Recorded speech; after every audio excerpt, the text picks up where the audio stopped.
segala pujian, hormat serta syukur kekal selamanya. Assalamualaikum malam Bapak Ibu dan Saudara sekalian. Selamat hari Natal, kiranya berkat Tuhan melimpah dalam kehidupan kita. Haleluya. Siapa yang bersuka cita pada hari ini? Boleh berikan tepuk tangan yang meriah untuk Tuhan kita. Hari ini saya akan menyampaikan firman dengan judul Yesus datang untuk mengubah jalan hidupku. Matius 2 ayat 10 sampai 12 demikian bunyinya. Ketika mereka melihat bintang itu sangat bersukacitalah mereka, maka masuklah mereka ke dalam rumah itu dan melihat anak itu bersama Maria ibunya, lalu sujud menyembah dia. Mereka pun membuka tempat harta bendanya dan mempersembahkan persembahan kepadanya, yaitu emas, kemenyan, dan mur. Dan karena diperingatkan dalam mimpi supaya jangan kembali kepada Herodes, maka pulanglah mereka ke negerinya melalui jalan lain. Saya percaya setiap orang yang mengalami perjumpaan pribadi dengan Tuhan Yesus Kristus, hidupnya tidak pernah sama lagi.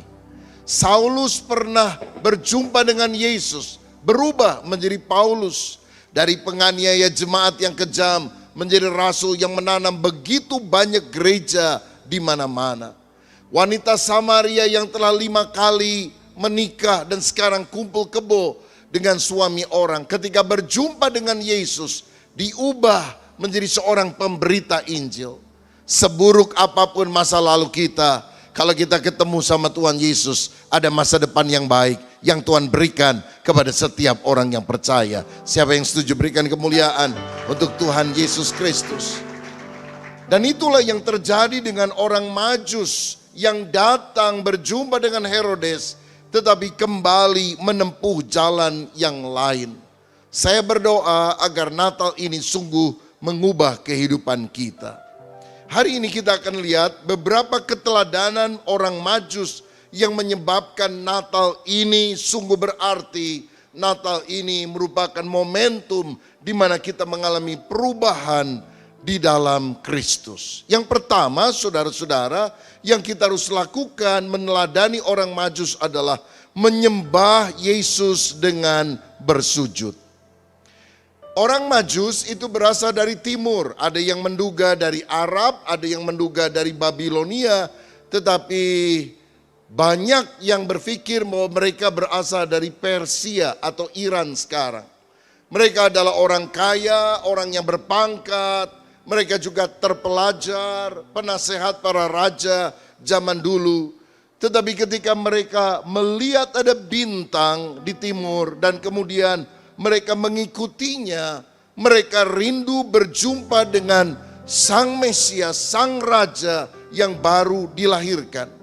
Dan waktu mereka berjumpa dengan Yesus, itu hanya bayi lemah, bayi kecil. Tetapi mereka sujud menyembah karena mereka tahu di balik postur yang kecil ini ternyata dia adalah raja di atas segala raja. Saudara, sikap ini yang kita harus miliki pada waktu kita merayakan kelahiran Yesus. Sujud menyembah dia.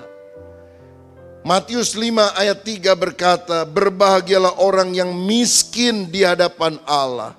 Orang yang rendah hatinya, karena mereka lah yang empunya kerajaan sorga. Tuhan menjanjikan sorga, keselamatan bagi orang yang rendah hati dan sujud di hadapan Allah. Alkitab berkata Allah menentang orang yang congkak, tapi mengasihani orang yang rendah hati. Orang Majus ini menerima Kristus sebagai raja dalam kehidupannya. Dan kita juga sekarang harus menerima Kristus sebagai sang juru selamat dunia. Matius 1 ayat 21 berkata, ia akan melahirkan anak laki-laki dan engkau akan menamakan dia Yesus, karena dialah yang akan menyelamatkan umatnya dari dosa mereka. Sikap hormat, sikap sujud, sikap menyembah Tuhan harus ada di dalam kehidupan kita. Saya teringat ketika Queen Victoria dari Inggris pernah menghadiri sebuah konser oratorio yang dipimpin oleh G.F. Handel dengan judul Mesias. Dan salah satu lagu yang dikumandangkan adalah Haleluya, Haleluya, Haleluya, Haleluya, Haleluya, Haleluya. Ratu Victoria dari Inggris mencopot mahkotanya, menaruh di bangku sisinya. Ajudannya berkata, "Kenapa Ratu? Aku merasa tidak layak memakai mahkota ini ketika lagu pujian dipersembahkan kepada Raja di atas segala raja." Itulah Yesus yang harus kita muliakan di dalam kehidupan kita. Dia adalah Raja, Dia adalah Juru Selamat dunia. Tahukah saudara, apa lukisan yang paling mahal di dunia? Menurut catatan, lukisan yang paling mahal di dunia berjudul Salvator Mundi, atau Yesus adalah Juru Selamat dunia. Ini adalah karya terakhir dari Leonardo da Vinci. Ukurannya hanya 45 kali 65 cm. 2 jengkal ke samping, 3 jengkal ke bawah. Dan ternyata yang memilikinya bukan orang Kristen. Dibeli dari Balai Lelang Christie pada tahun 2017 seharga 450 juta US dollar atau lebih kurang 6,4 triliun rupiah. Oleh siapa? Mohammed bin Salman, Pangeran Arab Saudi pada waktu ini. 6,4 juta, waduh kalau saya punya uang sebanyak ini bisa berapa gereja kita bangun di seluruh Indonesia, saudara. Tapi saya mau bilang, sebetulnya untuk menerima Yesus tidak perlu saudara mengeluarkan uang triliunan, miliaran. Karena yang dibeli itu hanya fotonya atau hanya lukisannya. Pada yang paling penting adalah kita menerima pribadinya. Pribadi Yesus diterima, nggak usah bayar apa-apa. Hanya dengan hati yang terbuka, dengan beriman, Yesus Raja di atas segala raja, Sang Juru Selamat dunia, Salvator Mundi, mau masuk ke dalam kehidupan kita, memberikan hidup kekal sampai selama-lamanya. Amin saudara. Apakah saudara beruntung memiliki Yesus sebagai Tuhan dan Juru Selamat? Siapa yang merasa beruntung? Berikan tepuk tangan yang paling meriah untuk Dia, Sang Juru Selamat dunia, yang telah rela datang ke dunia pada hari Natal, berjalan dari palung kepada palang, menyediakan keselamatan untuk setiap orang percaya. Sujud menyembah Tuhan adalah sikap yang harus kita miliki dalam kehidupan. Kemudian orang Majus itu mempersembahkan emas, kemenyan, dan mur. Dan ini merupakan pengakuan bahwa Yesus adalah Tuhan. Artinya penguasa tertinggi di dalam kehidupan kita. Saudara-saudara, mereka datang bukan untuk minta sesuatu. Mereka datang untuk memberikan yang terbaik. Dan mereka memberi dengan tulus tanpa pamrih, tanpa transaksional apapun. Sekarang ini ada banyak orang Kristen kalau memberi persembahan seperti orang hitung dagang sama antara penjual dan pembeli. Tuhan, saya kasih persembahan 1 juta rupiah. Dan kau berjanji bahwa itu akan berkembang menjadi 30, 60 sampai 100 kali lipat ganda. Jadi awal bulan saya kasih cetiau, akhir bulan Tuhan lipat gandakan 100 kali lipat menjadi cepek tiau. Awas, kalau enggak sampai cepek tiau, saya enggak percaya kepada Tuhan. Itu bukan persembahan saudara, itu dagang, itu transaksi dengan Tuhan. Hubungan kita dengan Tuhan bukan antara penjual dan pembeli. Hubungan kita dengan Tuhan antara anak dan bapa. Anak mengasihi bapa karena bapa yang pertama-tama telah mengasihi anak. Amin saudara. Kita memberi karena cinta. Kita memberi bukan ingin mendapatkan pahala yang lebih besar.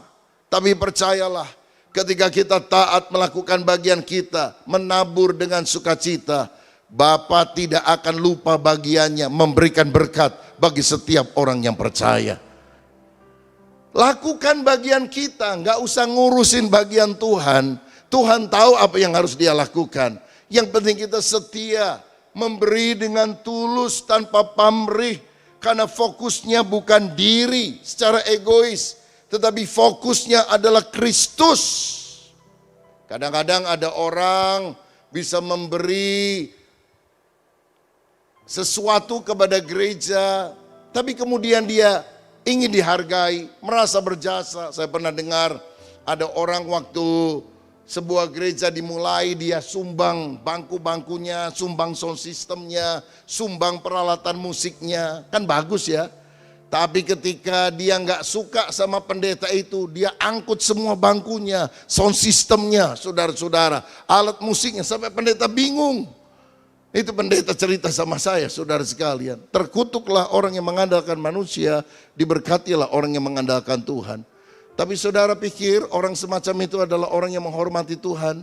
Tidak, itu bukan persembahan, itu dagang sama Tuhan.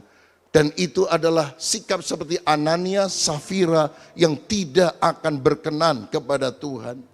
Ketika kita sujud menyembah, baru kita bisa memberikan persembahan dengan tulus. Banyak orang sekarang ingin mempersembahkan bakatnya, talentanya, waktunya, tenaganya.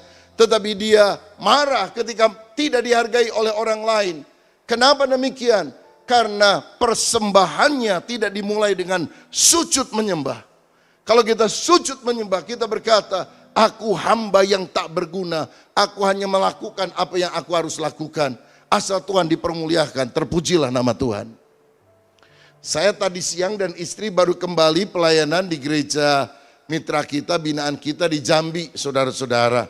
Kemarin waktu datang disambut oleh 2 mobil. Mobil polisi di depan dan yang nyetir adalah atasannya, begitu saudara. Ya, jadi silakan Pak Pendeta masuk. Dan dia yang nyetir, saudara. 2 orang polisi di depan, 1 polisi lain yang nyetir mobil.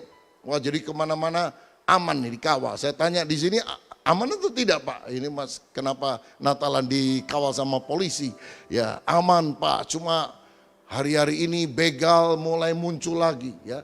Begal di Jakarta, begal di Surabaya, begal di Jambi, mulai ada begitu. Nah, jadi saya setelah makan istirahat di hotel, malamnya KKR Natal, dan setelah selesai saya tanya kepada Ibu Gembala, itu Pak polisi tadi datang nggak? Oh datang kan, Bapak nggak lihat ya? Tadi dia itu bantu-bantu panitia, ngangkut-ngangkut kursi katanya. Saya nggak hafal kepada dia karena tadi dia pakai baju seragam, saudara-saudara. Tapi begitu pelayanan ngangkut-ngangkut kursi, padahal dia AKBP, jabatannya lumayan, saudara. Tapi memang itulah hidup kita. Apapun posisi jabatan kita, tetapi ketika kita berjumpa dengan Kristus, sujud menyembah. Karena di hadapan Tuhan tidak ada orang kaya, orang miskin, orang hebat, orang biasa. Semua adalah orang-orang yang harus sujud untuk menerima keselamatan di dalam Tuhan Yesus Kristus. Saudara-saudara, ini sikap yang harus kita lakukan. Natal ini seharusnya mengubah hidup kita dari hidup yang berpusat kepada diri menjadi hidup yang belajar berkemurahan hati kepada orang lain. Orang yang memberi adalah orang yang hidupnya akan bermakna dan berdampak. Saudara ingat Sakius ketika Yesus mampir ke rumahnya, makan bersama dengan dia. Yesus tidak menginjili dia. Yesus tidak ngomong supaya dia bertobat begini begitu, tetapi acceptance, penerimaan Yesus ketika dia makan mengubah hati dari Simon, mengubah hati dari Sakius. Dan dia bilang, Tuhan, setengah harta aku berikan kepada orang miskin dan orang yang kuperas, aku ganti 4 kali lipat. Dan Yesus berkata, keselamatan sudah datang pada rumah ini. Jangan salah faham. Seakan-akan kalau saudara memberi persembahan, Tuhan memberikan keselamatan. Tidak. Sakius diselamatkan dulu oleh Tuhan. Karena hatinya yang berubah. Hati tidak lagi egois, tapi hati memikirkan orang lain. Karena dia mengakui bahwa Yesus adalah Tuhan, Raja di atas segala raja, penguasa tertinggi dalam kehidupan. Dan apa buktinya orang itu bertobat? Generous, jadi murah hati, hidupnya berubah. Dan inilah sikap yang kita harus lakukan di dalam kehidupan. Menerima orang dengan segala kekurangan, kelemahan. Menerima mereka apa adanya, tapi tidak membiarkan mereka seadanya. Dan perubahan akan terjadi ketika kita duduk berbicara satu dengan yang lain. Beberapa bulan lalu, saya dan istri makan dengan 1-2 orang lain, dan di depan saya ada ketua waria se-Bandung, saudara. Dan satu lagi transgender, laki sudah berubah jadi perempuan.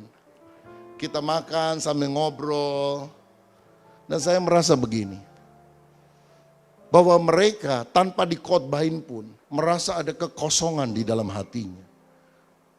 Mungkin orang lain tidak melihat hal itu, dia pikir semuanya aman dan sebagainya. Oh, ini kan maunya dia, hak asasi manusia dan sebagainya.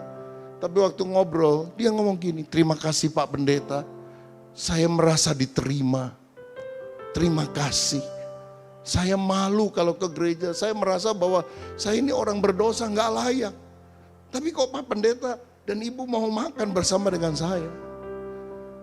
Saya bisa sedikit merasakan bagaimana Sakius yang ditolak orang bisa mengucapkan hal yang sama kepada Tuhan Yesus pada waktu itu. Bukan karena kita mengkhotbahin dia, bertobat lu, kalau enggak masuk neraka lu. Tapi ketika kita mulai berbicara dari hati ke hati, dia sadar ada kekosongan di dalam dirinya. Yang satunya bilang melalui satu orang rekan hamba Tuhan di sampingnya, Pak, saya ini sudah transgender, dulu laki, sekarang berubah jadi perempuan. Tapi saya sadar sekarang, saya salah, saya mau menerima Yesus. Kira-kira perlu berubah lagi enggak Pak jadi laki? Waduh, saudara-saudara. Saya langsung jawab, tidak perlu. Dia kaget juga. Karena ada firman berkata, tetap dalam keadaanmu seperti ketika engkau dipanggil oleh Tuhan. Lah ngapain dia ganti-ganti terus saudara sekalian? Yang penting saya bilang, Anda tidak melakukan lagi perbuatan ini karena itu salah di hadapan Tuhan. Baik Pak. Saya tidak ingin agar kemasan luarnya berubah. Yang penting perubahan itu berasal dari hati. Dari karya Roh Kudus yang ada di dalam kehidupan kita. Saya percaya orang yang dijamah oleh Roh Kudus ada perubahan di dalam dirinya. Dan perubahan itu tidak mesti pertama-tama dari lahirnya, dari luarnya terlebih dahulu. Dalam hatinya terjadi perubahan. Hati yang bertobat hanya Tuhan yang lihat. Tapi buah pertobatan kemudian harus bisa dilihat oleh orang lain. Dan apa salah satu buah pertobatan? Seperti Sakius, dari hidup yang egois menjadi generous, menjadi murah hati. Dan itu juga yang dilakukan oleh orang-orang Majus. Belajar, memberi yang terbaik, itu membuat hidup kita bermakna dan berdampak. Minggu lalu saya mengunjungi para relawan yang membantu para korban di Cianjur. Karena saudara tahu gempa bumi terjadi, 300 lebih orang yang meninggal dunia, ribuan orang harus mendapatkan pertolongan. Saya kemudian membaca di media massa, melihat berseliweran video tentang nama gereja tertentu yang dirobek begitu namanya. Dan ada narasi bahwa orang-orang Cianjur tidak mau menerima bantuan orang Kristen. Dan beberapa orang Kristen menjadi marah, ya udah kalau gitu nggak usah dibantu dan sebagainya. Mungkin ada yang lihat juga ada baju-baju yang kemudian dibuang di pinggir jalan.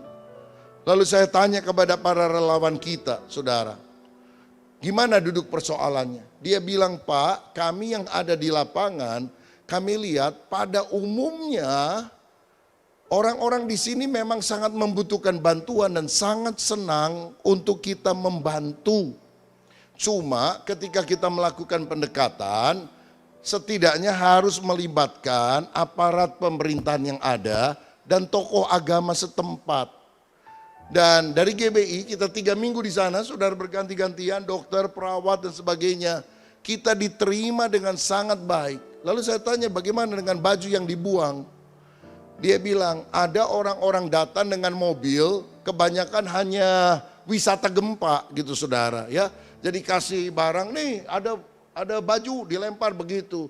Dan orang-orang menjadi tersinggung. Loh, kita memang kena musibah, tapi kita ini umat manusia yang berharga begitu. Jadi mereka nggak mau karena perlakuan yang tidak baik.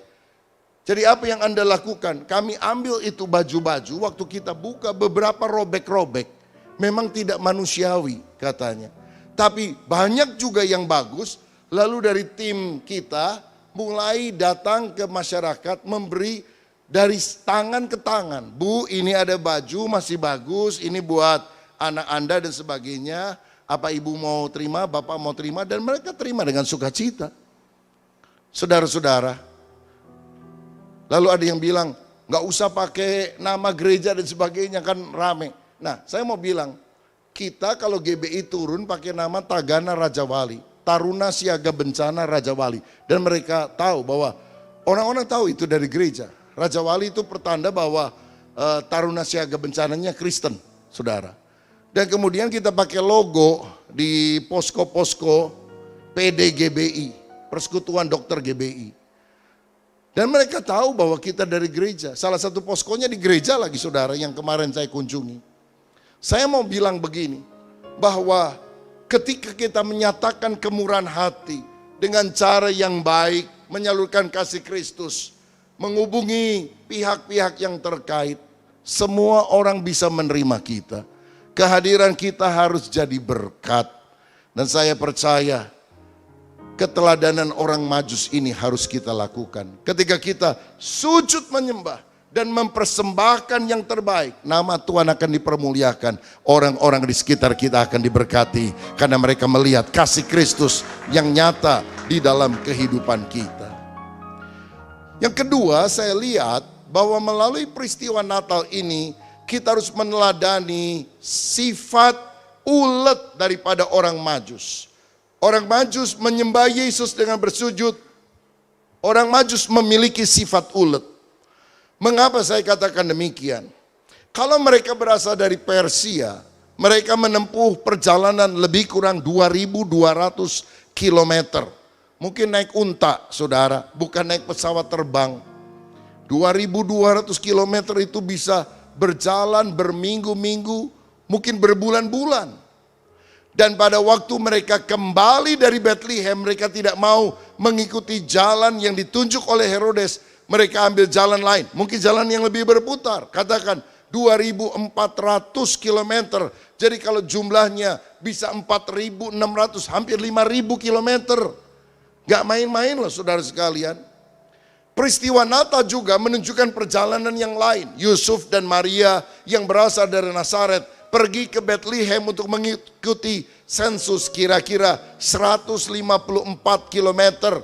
Nggak ada jalan tol, nggak ada mobil. Dan pada waktu itu belum ada aspal. Jalan yang berbatu-batu, naik keledai sederhana paling banter. Dan kemudian Tuhan memberikan perintah, jangan balik ke Nazaret. Bawa anakmu ke Mesir karena Herodes akan membunuh dia. Dan berapa jarak dari Bethlehem sampai ke Mesir? 940 kilometer.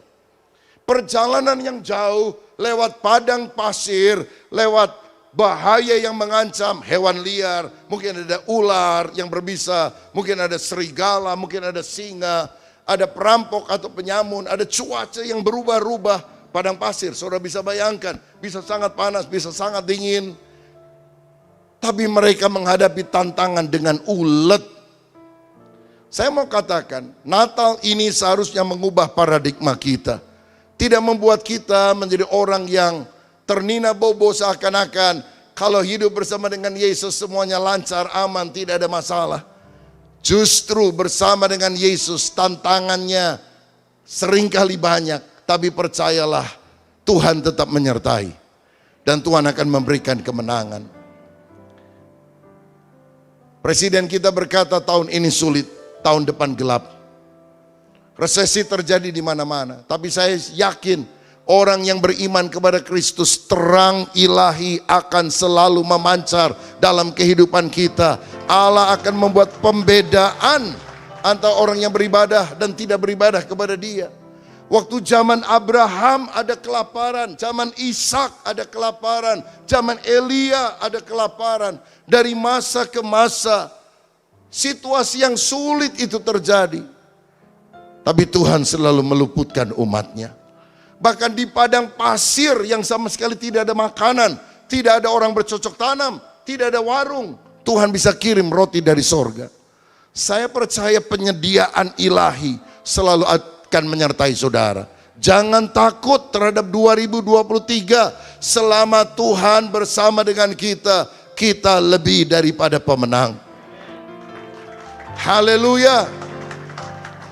Saya mendengar kesaksian-kesaksian. Memang ada orang selama pandemi ini mengalami tantangan, kesulitan, masalah luar biasa. Tapi saya kemudian mendengar mereka yang ulet, yang gigih, ditolong Tuhan luar biasa. Saya dengar beberapa jemaat kita malah bilang, Pak, saya bisa lunasi seluruh hutang saya yang selama bertahun-tahun tidak bisa saya lunasi. Saya bisa lunasi pada masa pandemi ini. Karena Tuhan melakukan pembedaan bagi setiap orang yang beribadah kepada Dia. Tahun lalu, saudara, GBI itu kan sudah berkembang di 27 negara dunia. Dan ada di Afrika, ada di Asia, di Eropa, di Amerika, di Australia. Cuma satu benua yang belum ada, di Afrika. Tapi lagi masa pandemi, GBI bisa tanam gereja di Senegal, di Afrika, berbahasa Perancis, yang setiap minggu mengadakan ibadah. Jadi masa sulit seringkali memunculkan kuasa Tuhan yang di luar jangkauan pemikiran kita ketika kita ulet, gigih, mengandalkan Tuhan. Percayalah saudara, masalahmu yang terbesar bisa menjadi kesaksianmu yang terbesar. Kesulitanmu yang paling hebat akan menjadi mujizat yang terhebat yang saudara pernah alami dalam kehidupan. Karena itu jangan takut dengan tantangan dan kesulitan. Kita adalah orang-orang yang dipersiapkan untuk menghadapi masa-masa yang sulit, masa-masa yang penuh dengan tantangan. Tapi justru Tuhan akan menunjukkan pendampingan penyertaannya bagi orang yang percaya. Saudara tahu kalau kita makan di restoran Jepang, salah satu menu favoritnya adalah ikan salmon. Dan ikan salmon kalau paling enak itu yang masih mentah itu loh saudara. Ya, terus pakai kecap, pakai wasabi dimakan. Itu enak sekali ya. Tapi masalahnya ketika ikan salmon itu ditangkap dari laut, dibawa dengan alat penampungan air ke darat, seringkali ikan salmonnya mati. Jadi tidak fresh, tidak segar. Dan kemudian para nelayan Jepang menemukan cara bagaimana supaya ikan salmon itu tidak mati. Ikan salmon ketika dimasukkan ke kolam air itu, kemudian dimasukkan juga ya mungkin 2-3 biji anak ikan piranha. Dan anak ikan piranha itu kan makanannya daging. Jadi dikejar-kejar terus itu ikan salmon. Wah, lari sana sini. Sampai akhirnya nggak sempat mati, saudara sekalian. Sudah sampai ke darat. Saya mau bilang kalau kita hidup terlalu enak, terlalu nyaman, oh malas, lama-lama mati rohaninya. Ya, tapi kalau engkau mengalami goncangan, tekanan, engkau jadi giat berdoa, engkau mencari wajah Tuhan, engkau menggantungkan hidupmu kepada Tuhan, dan saudara akan lihat melalui keuletan, ketangguhan, kegigihan, Tuhan akan memberikan kemenangan. Jadi kalau kita dengar berita di sosial media, tahun yang sulit dan sebagainya, kita tidak perlu takut. Karena melalui Natal ini, sikap kita, cara pandang kita berubah. Kita adalah umat yang dipersiapkan untuk berkemenangan karena keuletan, karena kegigihan. Saya melihat banyak orang-orang berhasil dalam hidup ini, kaya raya. Dulu orang miskin, saudara-saudara. Tapi ulet, puluhan tahun jadi berhasil. Jangan tertipulah sama mereka yang suka flexing. Ya pamer-pamer, tasnya, naik pesawat pribadi, pinjam semuanya, saudara-saudara. Ya, tiduran di atas uang. Oh, ini berapa harganya? 100 juta, oh murah katanya. Ditangkap KPK semuanya. Saya mau bilang, jangan belagak kaya. Kalau jadi orang kaya nggak apa-apa. Belagak kaya itu loh saudara. Padahal nggak punya apa-apa. Saya percaya, harta yang diperoleh cepat, itu akan cepat hilang. Tapi harta yang diperoleh dengan ketekunan, itu akan tetap langgeng. Bukankah itu yang diajarkan oleh firman Tuhan kepada kita? Sehingga bertekun di dalam segala perkara. Pelayanan juga sama. Siapa yang bertekun, Tuhan akan menambahkan bilangan orang percaya. Ya, saya lihat ada beberapa rekan hamba Tuhan yang juga hadir pada malam hari ini, dan saya bersyukur, saya ucapkan terima kasih dan selamat untuk saudara. Dan kita yang pelayanan juga mengalami pergumulan. Tapi saya yakin kuncinya tekun. Kalau kita bertekun, gigih, cari wajah Tuhan, Tuhan akan menumbuhkan bilangan orang percaya. Gereja kita di Bandung hari Sabtu lalu ada 3 Natalan, saudara sekalian. Natal anak sekolah minggu, Natal lansia, sama malamnya Natal remaja pemuda. Jadi rupanya semua kategori lapisan usia dari anak, remaja, pemuda, lansia, semua Natalan pada hari Sabtu yang lalu.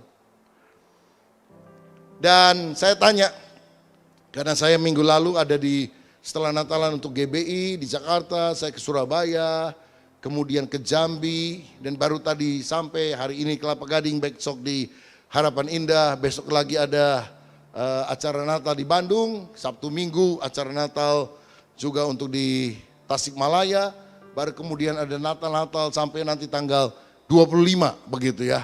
Tanggal 26 udah selesai. Ya, nanti ada nyambung lagi Januari, saudara sekalian. Masih ada orang minta Natalan kemana-mana begitu. Nah, jadi saya melihat, saya tanya, berapa orang yang hadir anak sekolah minggu? 534. Yang remaja pemuda malamnya berapa? 530. Waktu kita mulai sulit, penuh tantangan, masalah banyak. Tapi ditekuni, maju saudara. Bisa bertumbuh oleh anugerah Tuhan. Saya melihat di Kelapa Gading sekarang untuk kepengurusan yang akan datang tahun depan, lebih banyak anak-anak muda, dewasa muda yang dilibatkan. Yang tua mendoakan, mengarahkan, memberikan masukan. Seperti Musa, Harun, dan Hur. Yosua yang berperang di bawah Musa, Harun, dan Hur. Menopang dalam doa, memberikan kearifan dan sebagainya. Sehingga kita bisa menjangkau semua usia untuk kemuliaan nama Tuhan. Nah, saya percaya kalau kita tekun, kita bisa melakukan hal yang baik. Saya udah berunding Pak Suwito, nanti anak saya yang kedua Jovita dan suaminya Christopher juga. Mungkin 1 tahun ke depan kita sebulan sekali atau lebih kita bantukan untuk mendukung pelayanan di Kelapa Gading dan juga tempat yang lain. Supaya ada connection yang lebih baik sehingga kita terus bisa mengembangkan kapasitas pelayanan. Tapi kuncinya bukan simsalabim, ulet, tekun. Saudara bertekunlah dalam usaha, pekerjaan, dalam apapun. Karena di dalam ketekunan berkat Tuhan akan dilimpahkan. Siapa yang percaya ada berkat bagi orang yang tekun? Haleluya. Yang terakhir, keteladanan orang Majus yang perlu kita ikuti adalah yang pertama, menyembah Yesus dengan bersujud. M yang kedua adalah memiliki sifat ulet, dan M yang terakhir menempuh jalan lain. Setelah mereka sujud menyembah Yesus, malaikat kemudian memberitahukan jangan kembali kepada jalan semula, ketemu Herodes, tapi kembalilah lewat jalan yang berbeda. Dan inilah yang Tuhan juga inginkan dalam kehidupan kita. Jadi orang Kristen yang taat kepada perintah Tuhan. Hidupnya berubah, hidupnya berbeda. Kalau firman Tuhan berkata, ampunilah musuhmu. Ayo berubah dari sikap hati yang keras, membenci. Sekarang belajar mengampuni orang yang bersalah. Kalau ada di antara saudara mungkin yang masih terikat, suka merokok.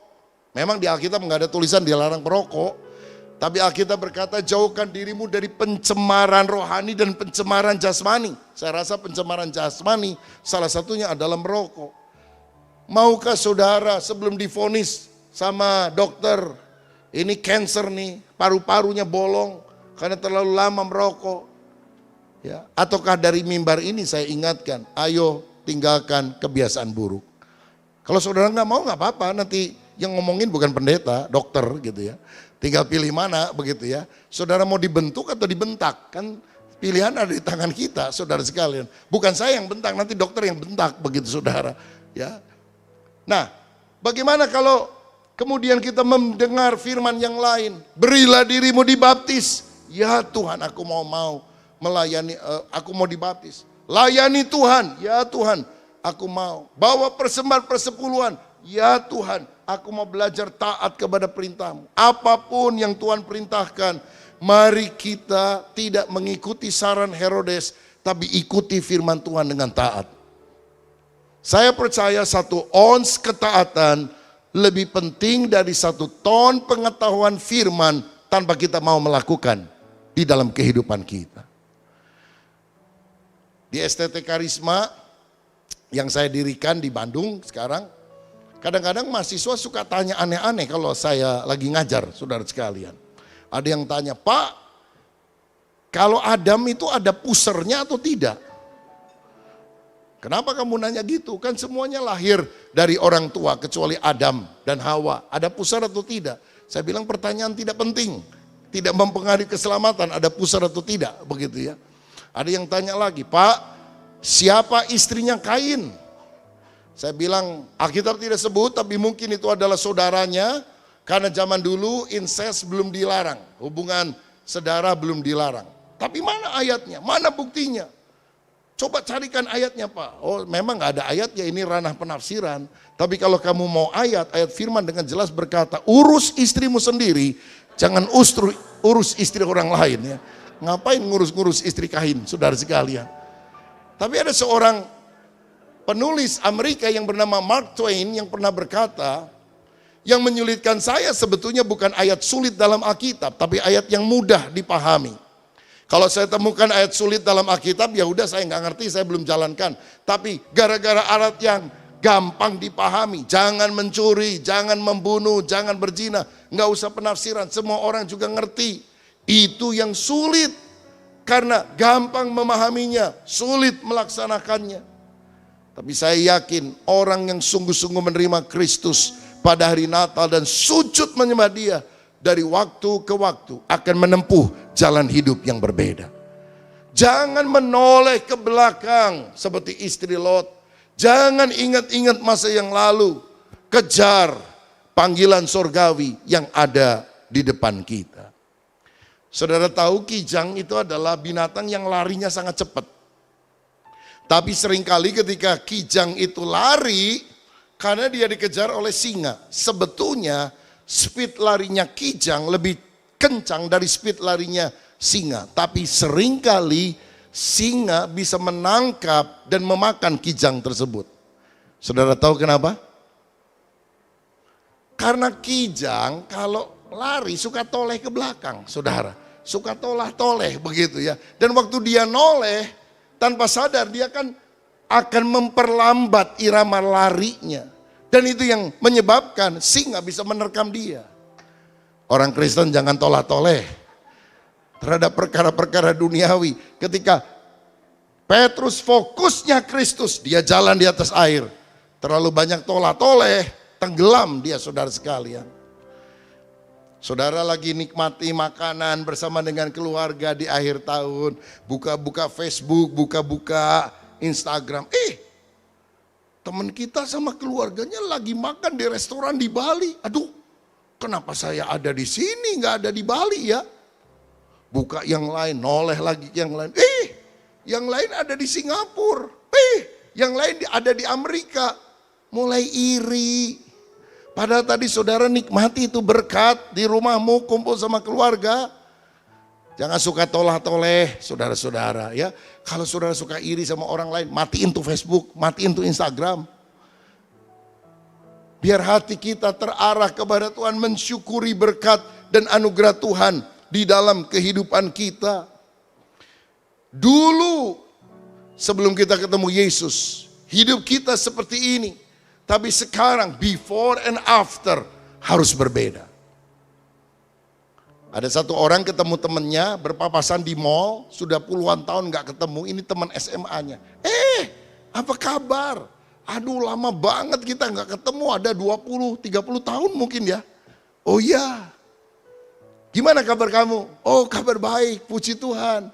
Loh kok bisa ngomong puji Tuhan? Kamu dulu kan suka saya ajak ke gereja gak pernah mau. Ya bener, tapi sekarang saya udah jadi Kristen. Oh bagus dong. Gak sia-sia saya dulu ajak kamu ke gereja walaupun kamu menolak, sekarang kamu datang ke gereja. Ya saya sekarang jadi orang Kristen, jadi anak Tuhan. Bagus, tapi saya mau tes ya. Kamu tahu gak siapa 12 anak Yakub? Tolong sebutkan. Waduh susah juga ya. Saudara juga kalau saya tanya gak tahu. Udah yang lebih gampang, 12 nama murid Yesus. Aduh susah juga 12 murid Yesus, siapa ya? Lalu dia hitung Januari, Februari, Maret sampai Desember, saudara. Dia bilang bukan 12 murid Yesus dong itu. Iya saya malu ya, saya udah Kristen tapi banyak gak tahu. Tapi ada satu yang saya tahu. Apa yang kamu tahu?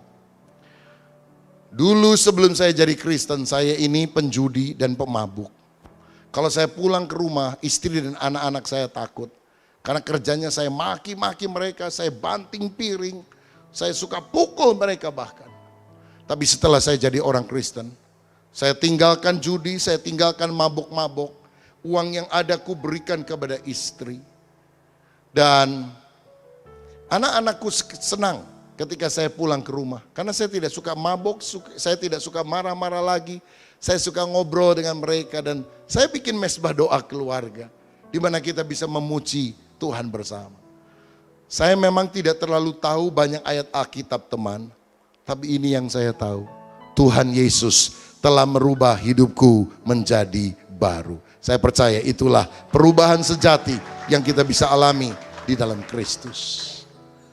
Para gembala berjumpa dengan Tuhan, Lukas 2 ayat 20 berkata, maka kembalilah gembala-gembala itu sambil memuji dan memuliakan Allah. Karena segala sesuatu yang mereka dengar dan mereka lihat semuanya sesuai dengan apa yang telah dikatakan kepada mereka. Orang Majus berjumpa dengan Yesus, menempuh jalan lain. Para gembala berjumpa dengan Yesus, kembali ke rumahnya. Tapi sikap hatinya yang berubah, memuji, menyembah Tuhan. Sebelumnya mungkin mereka datang dengan banyak bersungut-sungut, mengomel, mengeluh. Tapi sekarang banyak ucapan syukur, banyak pujian, banyak doa yang dipanjatkan.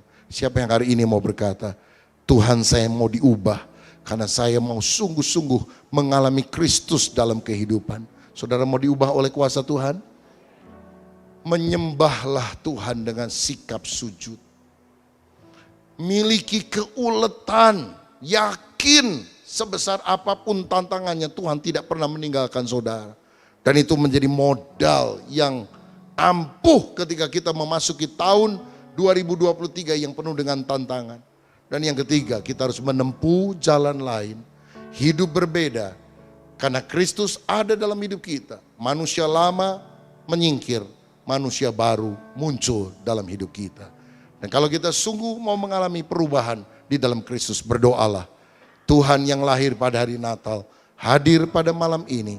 Dan dia memberikan kemampuan untuk kita berubah di dalam kasih karunia-Nya. Selamat hari Natal, Tuhan Yesus memberkati kita semuanya.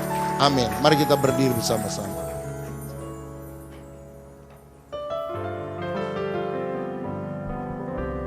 Seperti berarti bagiku, oh Yesus, Yesus, Kau segalanya bagiku. Yesus, Yesus, Yesus, Yesus, Kau berarti bagiku. Oh Yesus,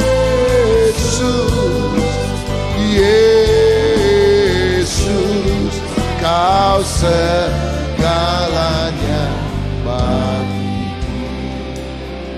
Siapa yang hari ini pada hari Natal mau hidup berfokus kepada Kristus, mau hidup berubah, saudaraku, sujudlah menyembah Tuhan. Pusat alam semesta bukan diri kita. Fokus hidup bukan saya, tapi Kristus. Kristus harus menjadi segala-galanya. Dia juru selamat, dia Tuhan, dia Raja. Dan kalau ada Kristus dalam hatimu, tantangan sebesar apapun engkau akan gigih, engkau akan ulet, engkau tidak akan menyerah. Karena engkau tahu bahwa di balik kesulitan ada kemuliaan besar yang Tuhan lakukan dalam kehidupan kita. Tahun 2023 akan menjadi tahun kemenangan. Sebesar apapun kesulitannya, Yesus lebih besar. 1000 tangan menarikmu ke bawah, cukup 1 tangan Tuhan membawa saudara naik ke atas. Dan engkau akan lebih daripada orang-orang yang menang.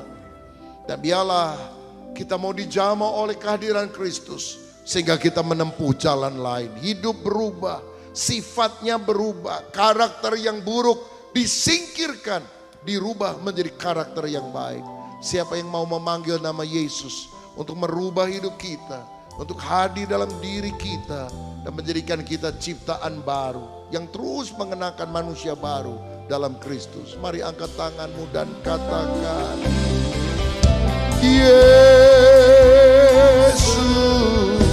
Yesus, Kau berarti bagiku.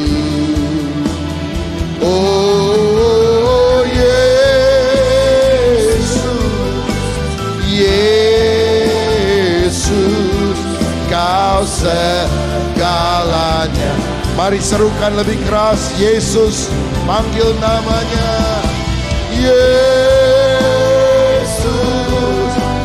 Yesus, Kau berarti bagiku.